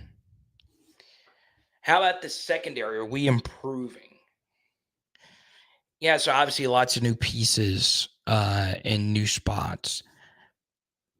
It is interesting that Sage Ryan and Major Burns are still starting, albeit in different roles. It's like they flipped positions. Sage Ryan, of course, played mostly outside corner, but he was initially thought of as a nickel, and Major Burns was initially thought of as a safety, and now they've flipped. There's so much buzz about those two. I would be a little skeptical about what they've done up to this point, just because obviously it's not a game setting, but practice interceptions can be a little misleading. But I think with our secondary coaches, they're going to be better than what we had last year. Steeples was a very popular guy. It's just it was a little young and inexperienced for the role. And Kerry Cooks, I'll tell you this, and I've shared this story before, and Hayden, I know you're new. When LSU actually made moves, they actually hired two Oklahoma coaches. They hired Kerry Cooks, who was once at Oklahoma, and he had most recently been in Notre Dame. And they also hired Jamar Cain, who was once at Oklahoma. And an Oklahoma source reached out to me and said, Carter, you're not going to like Kerry Cooks. You're going to like Jamar Cain. I shared that at the time, and I'll share it again now. So we didn't have the absolute most reputable secondary coaches. And that was backed up by my buddy Dave Bartu, who actually grades coaching staffs for a living. Now you bring in Corey Raymond and you bring in Jake Olson. Jake Olson, we don't know a whole lot about. He's like Steeples, very, very, very young. But he's a Blake Baker guy. And we'll see how this turns out. And then, of course, you have the actual secondaries coach in Corey Raymond. So hopefully Corey Raymond gets this group to where we need it to be an elite SEC level secondary. We've got to get better. But one thing, Hayden, that's going to be interesting, and this is more of a college football philosophical thing. What I have seen from a lot of defensive backs in particular, if for some reason you don't play a lot at your first school, the second stop oftentimes doesn't work out either. So what does that mean? Well, LSU has brought in a lot of 4-star defensive backs that didn't play at their first stop, and now their second stop is LSU. I've noticed DBs that do that turn out to not really do a whole lot at their second stop. So it's going to take a lot for LSU to extract the talent out of some of the players that they've brought over where things did not work out at their first stop, but they have really good recruiting pedigree. So that's J.K. Johnson, that's Jair Brown, that's Osbury coming over from Auburn. It's J.K. Johnson also from Ohio State, where they didn't play a whole lot at their first stop. Can they give us something at their second? Because obviously there was something to make them a 4-star recruit. And that's where development's going to come in, and that's where those young men stepping up to the occasion is going to come in. I will tell you this. Two players have blown up my phone in terms of chatter around that building. It's P.J. Woodland. It's Deshaun McBride. Those two guys, all right? One's a corner, one's a safety. I like Woodland. I love Deshaun McBride. Love him. I think he is very good. I hope I'm right. Safety has been a position I've not been as good as predicting who's going to be great. It's a tough position to evaluate. But I love Deshaun McBride. I really do. So those young men have an opportunity. It's not for a lack of trying. It's not for a lack of bodies that LSU has brought in all these different people, all these different talented kids. But McBride just tore up basically everything I look for out of a DB when I watch him. Dominant at these All-American type of camp settings. Dominant in high school. About his business. Athletically gifted. Top 100 recruit. Consensus. Something else I like. Committed early. Not a whole lot of fanfare. I don't know him personally, but it seems kind of like a blue-collar mentality. Also, recruits in his range at LSU have turned out to be pretty good. In this 4-star, but not quite a 5-star level, but not really close to a 5-star level recruit. So guys are in this, like McBride, in this like number 70 overall recruit to like number 100 overall recruit, right? You think of some of the guys that have been in that range. Grant Delpit was in that range. Jamar Chase was in that range. Odell Beckham was just outside that range. He was like in their early 100s. So those guys don't have the same type of an ego that some 5-stars have. But they're still very elite recruits. They're just off that 5-star rating. So Brian Thomas Jr. was in that range. I just think he's really good. I really do. But I don't want to put the cart before the horse. Defensive back is really hard as a true freshman to play. But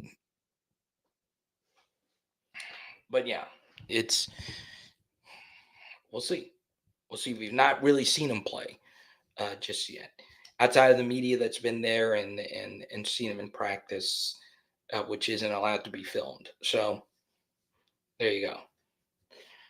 But yeah, he does give off some Delpit-ish kind of vibes. Ish. To be that good, is he going to be that good? Probably not. Grant Delpit's one of the best defensive backs ever at LSU, but we'll see. We'll see. I will tell you this. I this happened with the last recruiting class, and it happened with this recruiting class as well. There wasn't a guy that I gave a 9 out of 10 to, right? And basically, that doesn't mean they're not going to be good. I rarely give that out. There's only actually been like 2 or 3 guys that have even gotten that. Emory Jones has gotten it, and Harold Perkins. As in guys that I would bet my life savings on are going to be superstars. Now, there are some in the 2025s. All right, Bryce Underwood is definitely going to be in that group, and DeCorian Moore is definitely going to be in that group. Those 2 guys are so unfreaking believably special recruits. They're really, really, really freaking special football players. But they're 5-star consensus guys. McBride is not really close to that tier, but he is in like just outside of being close to that tier, if that makes sense. So I'll release all my grades on all the high school guys coming up pretty soon. So we'll see. Pegasus says anyone in the top 50 is what you consider a 5-star. I think that's fair. The reason why they only do 32 5-stars or roughly 32 to 35, it's the way they grade it is if they believe that player can be a first-round overall pick. That's been their rationale. And I'll tell you this. When I do my grades, your recruiting ranking is part up. Like, I think it's stupid to not consider that because that's a consensus rating. Now, I don't do one individual recruiting services rankings. I take the On3 consensus and I take a look at the 247 composite. Because it's so freaking important to value others' opinions. But there are times where I don't agree with the recruiting ranking. My biggest fade in terms of a guy that had an extremely high recruiting ranking, but had a very low grade for me was Jaylen Brown. And he's at Florida State, and I wish him nothing but the best. We won't play Florida State next year. But I didn't agree with this recruiting ranking. Nothing against him. It's just not. But like Whit Weeks, I was like, Whit Weeks. I couldn't quit doing Patreon film studies on him. Could not quit. I mean, the guy just consistently blew me away. Consistently. But you have your hits, you have your misses. There's some things you see. There's some things that others see. I thought Maurice Hampton. I thought Mo Hampton was going to be like for real a stud. And it didn't work out. It just didn't work out. Harold Perkins is my highest I've ever given. Like, and it's going to be hard, man. He just go back and watch his high school stuff. It's just, the dude just is so smooth, athletic, instinctual. You just see it. Like, nothing ever just jumped out at me. It was crazy. Me and Xavier Atkins talked about him for forever. Like, they still talk about him in Texas, like how freakishly good he was at football, how dominant he was at running back. He didn't even really play much defense. My first year I did this was 2020. So, like, as far as like giving numerical grades, I started like looking and seeing and trying my best to guess who the best were, but I didn't really start like giving like a number until the 2020 crop. But yeah, Derek Stingley was definitely the best player in that crop. What I will tell you though, Pegasus, is you can make a very strong case at the 2019 LSU recruiting class. is the worst in the history of LSU football. You can make a case. That class just blew up, and it wasn't all their fault. They were in COVID, Orgeron. I mean, there were so many things that worked against that group. But yeah, that was a debacle. The fact that we couldn't extract more out of a really, really good group of players. There have been worse recruiting classes, but if you factor in hit rate and like expectations, and we really only got one elite year out of Sting and half a decent year, man, that was tough. But what's interesting, Paces, about that year is that was also the worst year of Louisiana prospects ever. There was a lot of bust that went to other schools. Sofsher was in that class, who, he got compared to Glenn Dorsey in high school. And yeah, it was weird. Very weird. But yeah, Sting probably would have been close. But Harold, I don't know if I ever seen anyone better than Harold Perkins. There will be somebody. There has to be somebody. But when I tell you the true freshman stuff just did not. Like, it still blew me away when you see someone have a 4-sack game as a true freshman. It's still so crazy.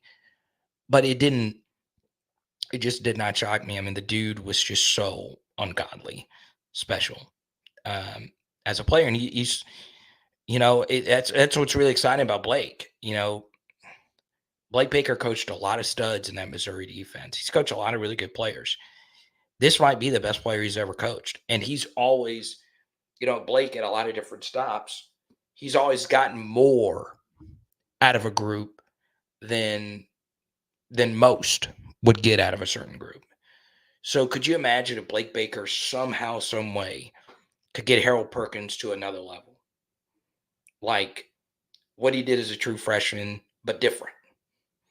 Could it be a hybrid type of situation? We'll see. We'll see.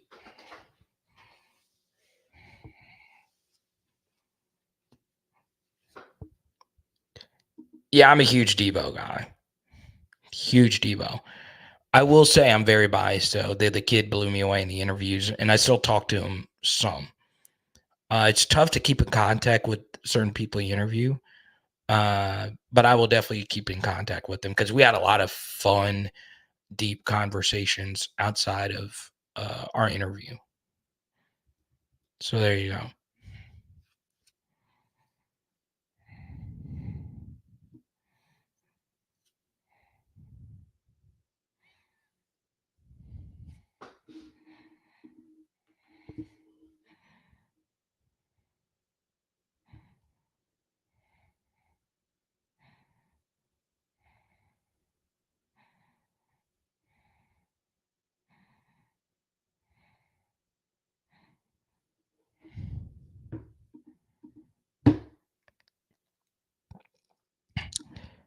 I'll never do a soccer channel. Well, I'll never say never. But if I did a soccer channel, Pegasus, I would need someone else to do it with. I love the EPL. I love Liverpool, but I kind of want that always to just be my escape, where I'm not worried about content, which is funny because the best YouTube content I've ever produced in terms of views has been when I did some EPL stuff and I got to see these guys in person and so on and so on. But I'll never do a soccer channel. I did meet a national personality who's actually a fan of another club, and yeah, I was like, hey, if you ever want to do a national show, I'll be your co-host because I want to do something nationally. But soccer is just a completely different thing. And it's kind of an emotional year. It's Jurgen's last year, so I definitely wouldn't want to do like a content kind of thing when my favorite coach of all time is in his final year.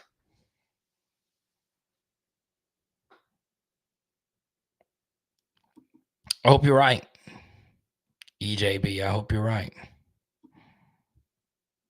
Let's see.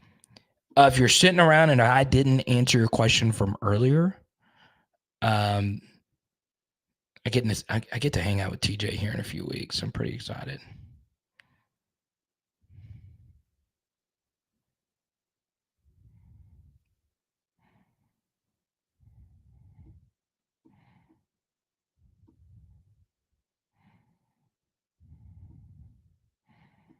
Real Madrid, man. Interesting stuff with that club. Won't get into that story. No, that's a story. That's a different story. But yeah, Bellingham, Vinny, they're crazy. Absolutely crazy. I'll always be Barcelona over Real. Even though some of my favorite players, Zinedine Zidane, play for Real. We'll take a few more here.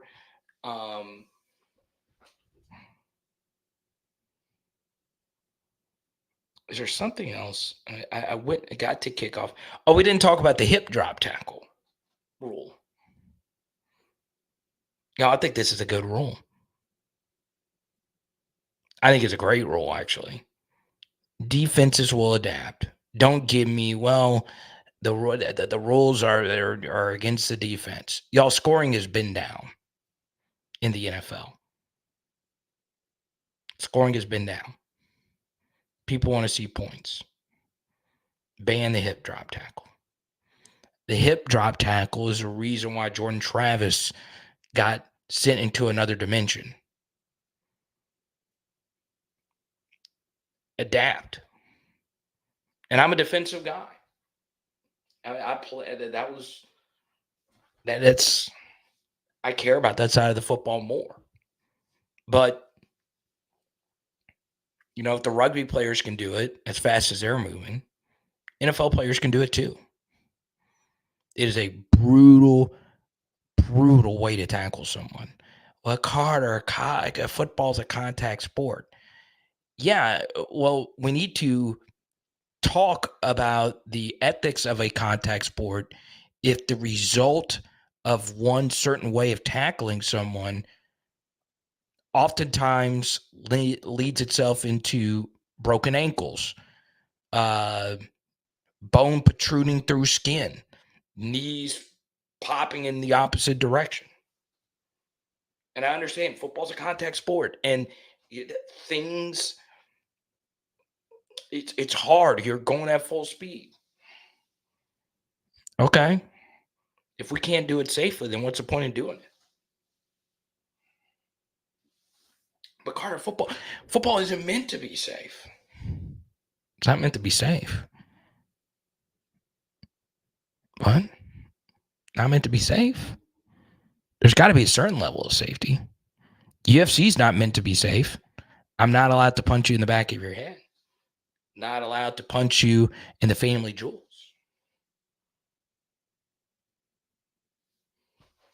Don't hit people in the head. Don't whip your legs around a tackler, dropping your hip and pinning their legs into the ground. Don't do it. Let's go to D. Really. First live in a while. Let's go. Carter, let's talk about how nuts and these receivers are going to go crazy this season. Lacy breakout season. Let's do it. So we talked about the receivers and length, but we have not talked about Garrett Nussmeier at all. So we're going to talk about Garrett Nussmeier. All right, Hayden, we'll see you. If this happens to be your first time tuning in tonight, look, there's a community of over 400 people in here right now. Please, this is a live stream schedule. Sometimes it gets moved around so we can accommodate baseball and many other things. 8:15 Central, Tuesday, Thursday, Sundays, Wednesdays at 6. Somebody help me. Does LSU baseball play tomorrow? Somebody, please. I should know this, but I'll just look real quick. They don't have a Thursday game versus Arkansas. It's in Fayetteville. I should make the trip up to Fayetteville. I love Fayetteville. No baseball tomorrow. They're playing Hagen Smith, though. That dude's a beast. I need Paxton Kling to get out of this slump. But yeah, as far as Garrett Nussmeier, we talked about the interceptions at practice. I wouldn't worry about those. I think one of the more interesting storylines, Donovan, is going to be Garrett Nussmeier and the NFL next year. Let's just say Garrett Nussmeier lights it up and he gets close to winning a Heisman Trophy. This next crop of NFL draft quarterbacks is not that great. Like, I think Carson Beck is going to be the first quarterback selected next year. I think Shedeur Sanders is a little overvalued. And I think some NFL teams are starting to get a little worried about Deion running his mouth here. Quinn Ewers is just not good. Like, I was shocked when I did a film study on Quinn, how good he was versus a Washington game. Because when I watch him, dude, I'm just like, why does everyone think this guy's so good? And then I just say to myself, it's like, well, Garrett might actually go into the NFL next year, after this next year, if it's a weak draft class. Because the next year it'll be Nico, Jackson Arnold. There's going to be a lot of really good quarterbacks. Connor Wigman. I think Connor Wigman is very underrated. I really do think so. So, it's one aspect of Garrett Nussmeier's game. I'm just not like counting out. Like, I like Garrett better than Quinn Ewers. I like Garrett as a pro quarterback better than Jackson Dart. I think Jackson Dart's a better quarterback now. But I don't know. I really, really, really don't know. Like,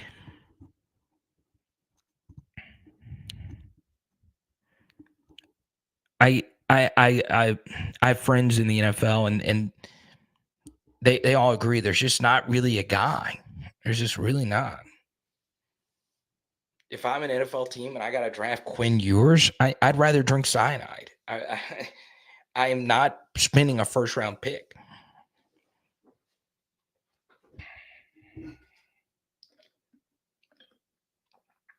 Drake May, J.J. McCarthy, Jaden Daniels, hell, Michael Penix, if he was coming out. Bo Nix would probably be the number one quarterback in next year's class.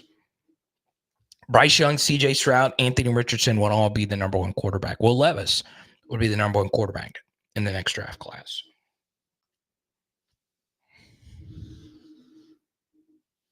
And Vegas is right. Sometimes there is someone that comes out of nowhere.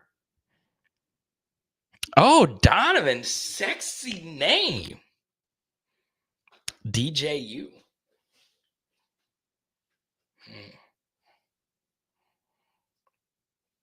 I'm glad you came in here, Donovan. We still got to figure out this PHL idol situation.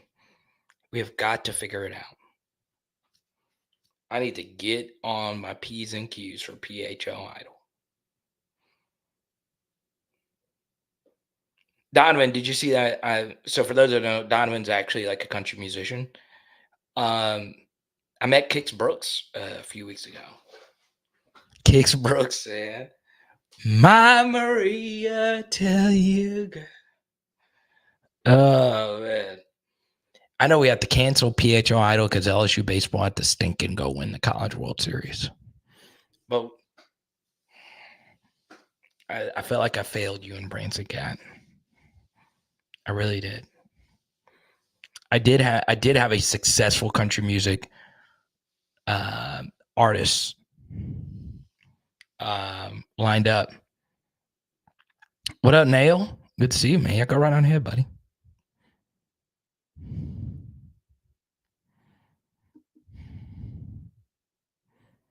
My Maria. Man, Kix Brooks, man. That dude did not big time me. I thought he was for sure going to big time me because, he's older. He's had to do a lot of meaningless conversations with random people. Bro took the time out of his day to spend a solid 15 with your boy. That's crazy. And there's just not many country music artists like that I would even stop. But Mr. Neon Moon himself. And a neon moon. That song goes in, bro. That song goes in. What's that, Nail? So yeah, no onside kick. So you can't do a surprise onside kick anymore. And Nail, out of anyone in here, you love the rules of football more than anyone. My question for you, Nail. So for those who know, Nail's a longtime friend of mine. Do you want let me ask the chat this. Type Y for yes, type N for no. Do you want the NFL, XFL kickoff rules to come to college football? I know I did the Y yes thing, but we got sidetracked a minute ago. I want to do it again. Type Y for yes, type N for no. Do you want that to come to the collegiate level and all the way down to the high school level? I don't think you could really do it in the high school level. I don't think the kickers are talented enough in the high school level to do that. Here's the one thing I think, and Nell says no. Here's one thing I would say about this. Jared, what's up? The one rule, because you can't take onside kicks out of the game. I don't think that should be allowed. You should, in this has just always been my thing.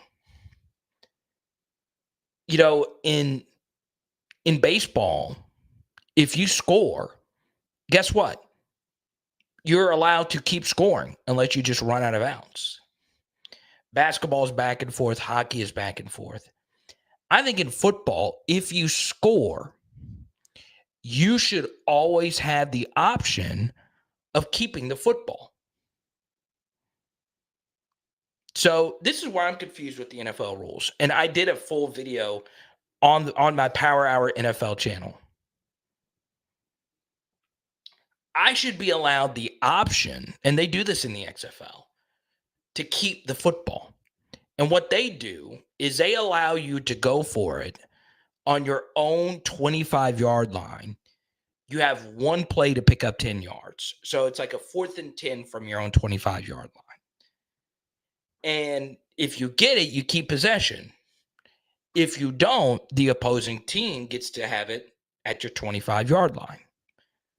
That should be an option. Because, and Nell, you've been around the game for forever. You can go up like 24-0 early in the game. It could be 35-0 early in the game, midway through the third quarter. The only way you're getting back into the game is onside kicking. So I should have the option to keep the ball. I'm of the belief if the offensive team scores, they should have the right to keep the ball. Yeah, 4th and 15 from your own 30. That's fine too. Shorty, what's up? Shorty right there is a 10. That's an underrated song. I play that at weddings sometimes. The response is always a little bit better than I thought. Shorty right there is a 10.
All right, we'll see you, buddy.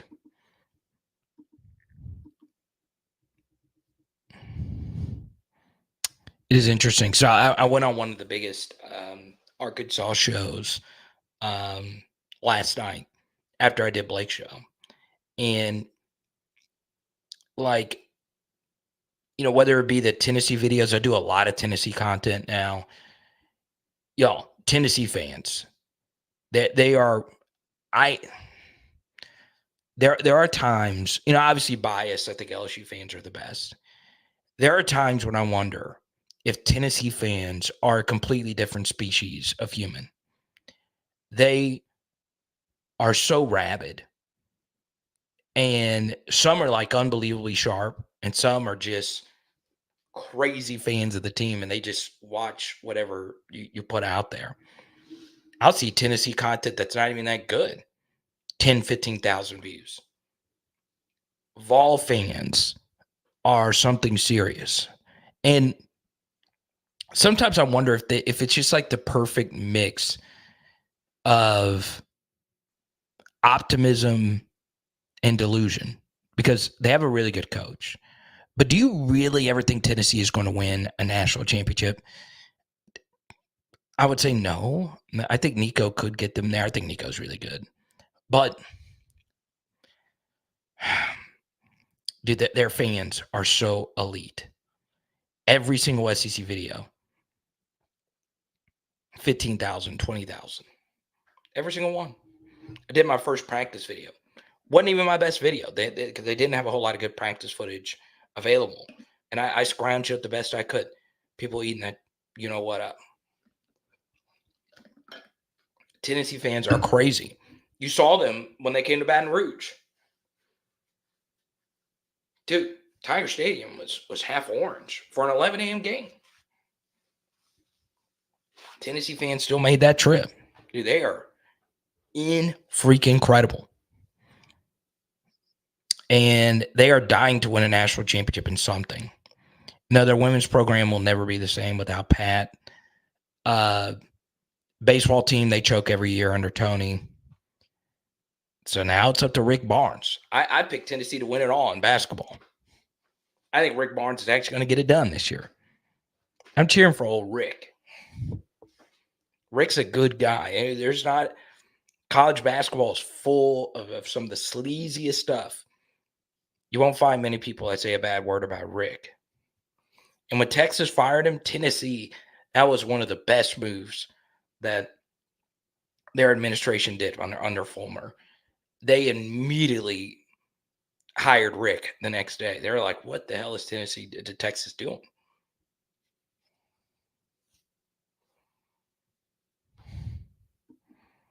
Now, this is a juicy question.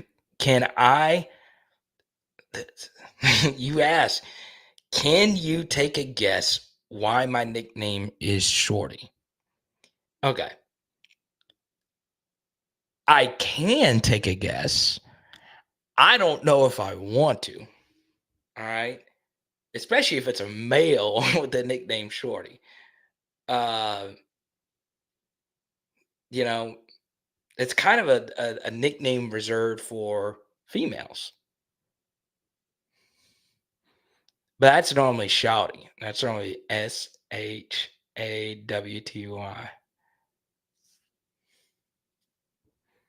Hey, Shawty, what it do?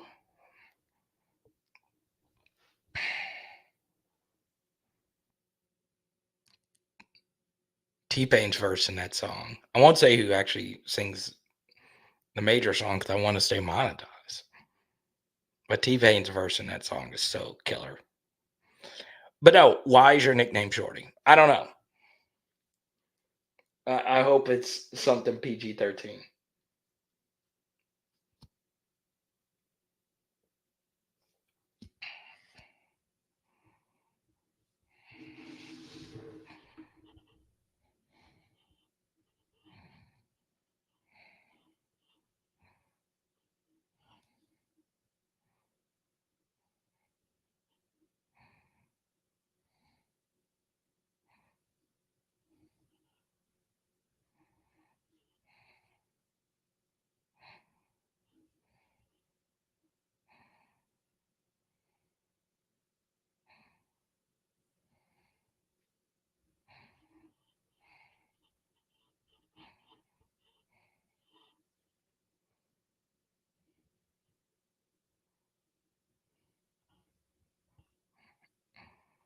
I'm waiting, shawty.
Hmm.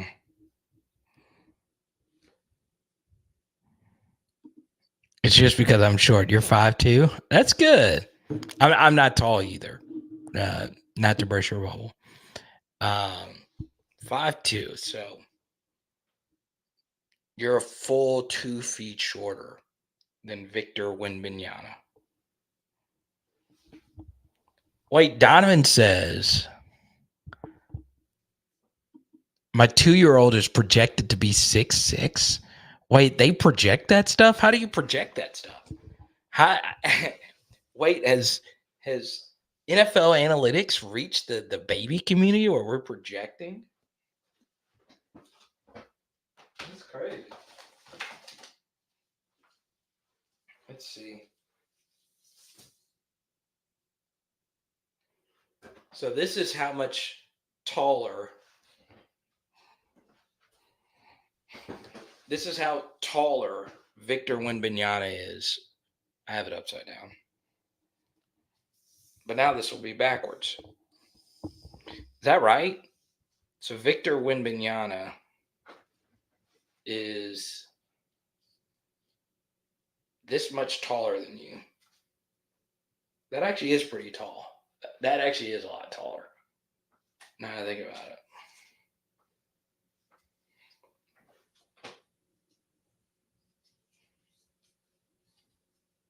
5'2". 7'2".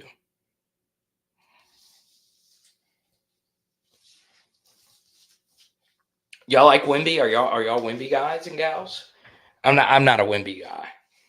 I'm pretty convinced I won't be a Wemby guy. Like Jokic has grown on me over the years. Like, over time, like the elite guys, yeah, they kind of like him or you don't.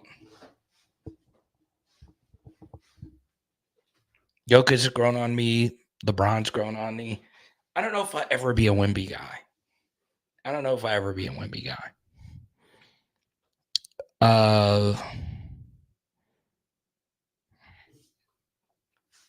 But how do you know your 2-year-old is going to be 6'6"?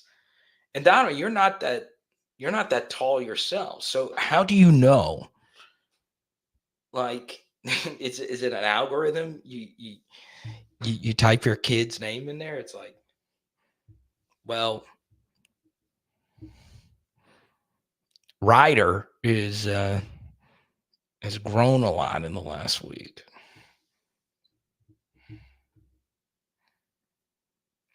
No, it's not that I hate Wemby. It's just I just don't know if I ever be a fan of his. He's with the Spurs. It's in the same division as the Pels. I'm now kind of a Mavericks fan because my favorite player now plays for the Mavs. I'm a Pels guy. I don't know.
Oh, Shawty, no, you gotta you.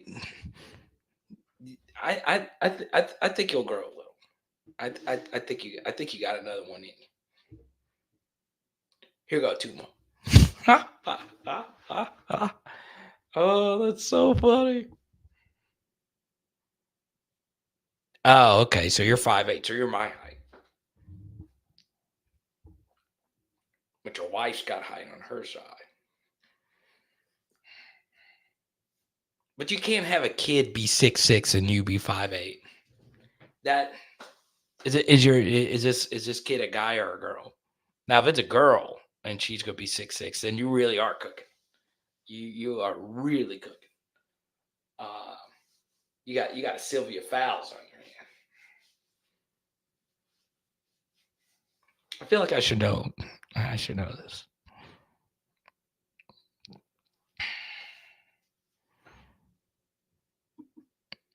Okay, Easton. Let's go, E. Oh, well, you already know what his nickname's going to be. Big E. Big E. Need to make football gear. Or you just have the kid play baseball. 6'6" baseball player. Randy Johnson. That's interesting. There's not a whole lot of good tall baseball players. They're all like 6 foot to 6'2".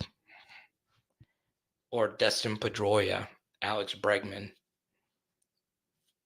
Jose Altuve height. But Derek Jeter was a solid 6'4", 6'5".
Peggy, what's good? Yeah, we did a whole film study on him earlier today. He's okay. He's okay. I know it's not what most people want to hear. I think best case scenario, he's like Glenn Logan, basically. Worst case scenario, he doesn't play, and I do think that's a possibility. But you just needed to bring somebody in, and he's a year 6 guy, so hopefully it does work out.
Yeah, I mean,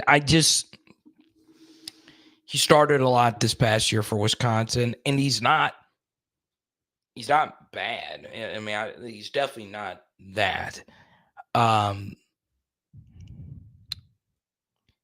But it's something, basically. So yeah, I would put him like for instance, his Pro Football Focus grades are near identical to that of like Jacoby and Guillory.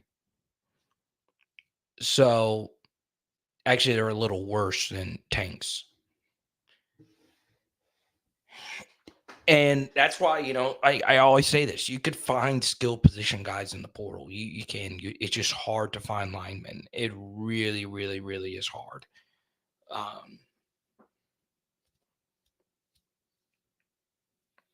So there you go. Fun live stream. I really appreciate you guys. Over 400 of you in here, basically for the entirety. I really appreciate it. We will be live tomorrow night at 6 p.m. Central.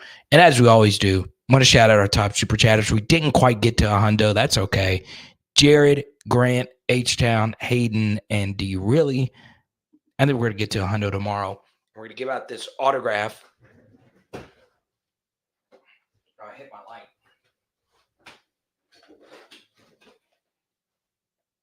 Palminieri helmet. Looks really good. I've not actually taken it out of the plastic since it's been signed. So, there you go.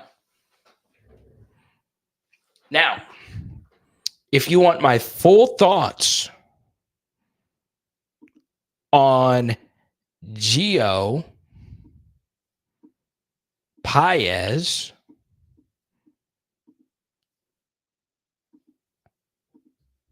this is my full thoughts right here. Okay. Now I get it, really. I mean, off seasons, there's a lot of things going on. I'm doing a lot of more stuff in the off season, having to move around live streams and stuff like that. I get it, but obviously, D really, especially you, it's always better when you're here compared to when you're not. If you want my full film study on Gio Paez, it's right there, and you can see basically how I feel about this young man. So. And I say young man, he's old. He's probably one of the older guys on the team. So you come to your own conclusions. I picked some film clips out, okay? It is. Pow, out. LSU, boom. And tonight we are doing chicken tenders, garlic parm style. Let's go.